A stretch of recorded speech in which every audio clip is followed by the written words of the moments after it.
Century ছুঁয়েই বিরাট লাফ। সাজঘরের বারান্দায় দাঁড়িয়ে তখন উল্লাস রোহিত শর্মার। গ্যালারির গর্জন জানান দিল, রাজনীতি হোক বা ক্রিকেট, পরীক্ষিত আর প্রতিষ্ঠিত মুখের কোনো বিকল্প নেই। বিরাট কোহলি ফিরলেন যেন পাল্টা বিবৃতি জারি করে।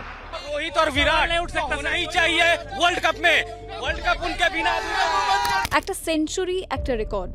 এ পর্যন্ত কোনো একটি ফরম্যাটে সবথেকে বেশি অর্থাৎ টেস্টে ৫১টি সেঞ্চুরি ছিল শচীন তেন্ডুলকারের।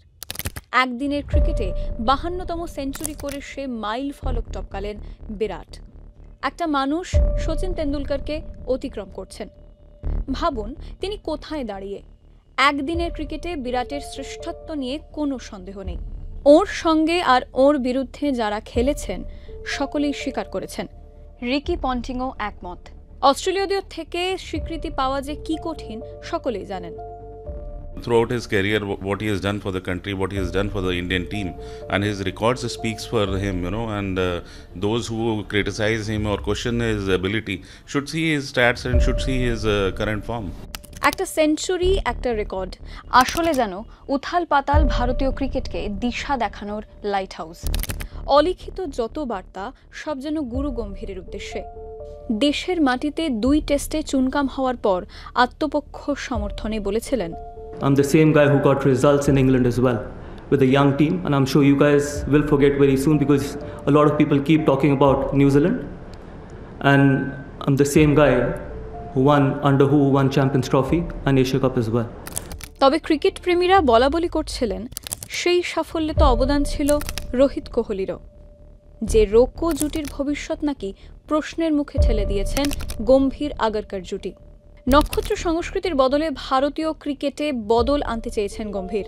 অন্যের রাজ্যপাট বদলে দিয়েছেন, তবে নিজের রাজা রক্ষা করার ঘোড়া তাঁর হাতে নেই। বরং আরও একবার প্রমাণিত যে রোহিত কোহলি লম্বা রেসের ঘোড়া। রোহিত কোহলি বিহনে গম্ভীর জমানায় টেস্টে বিপর্যয় এমন দগদগে যে সুপ্রিম কোর্টে শুনানিতেও সেই প্রসঙ্গ। বিচারপতি এম সুন্দরেশ এক শুনানিতে বলেই ফেললেন, ভারতীয় দলের পারফরমেন্স দেখেছেন? টি-20 আর ওয়ানডেতে বেশি জোর দিলে একদিন টেস্ট ম্যাচ হারতেই হয়। এদিকে ভারতের মতো দেশে ক্রিকেটে গড়বড় যে তুফান হয়ে ওঠে সে প্রমাণ গুরু গ্রেগের জমানাতেও মিলেছিল।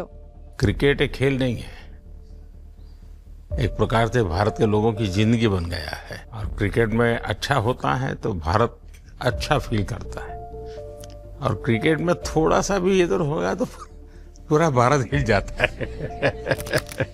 গড়বড় চলছে, খোল নলছে বদলাতে গিয়ে বেসামাল গুরু গম্ভীর, বিশেষত টেস্টে না ফিরলেও বহুদিন পর ক্রিকেটে ফিরেছেন রোকো। ঠিক এই প্রেক্ষিতেই কোহলির সেঞ্চুরি যেন নিজস্ব প্রতিরোধের বয়ান। I don't know why actually do we need to look at all this. He's really batting well, and why I don't see any reason we need to talk about his future. He's just the way he's batting. He's just brilliant, man. তবে কি বিশ্বকাপ খেলবেন রোকো বোর্ডের বৈঠক coach নির্বাচকদের সঙ্গে? তবে cricket প্রেমীরা বলছেন রাঁচির মাঠে বিরাটের তাণ্ডবেই রাখা ছিল সব উত্তর। এই বিরাট ঝড় স্রেফ ব্যক্তিগত নয়, কোহলি খেলছিলেন রোহিতের হয়েও।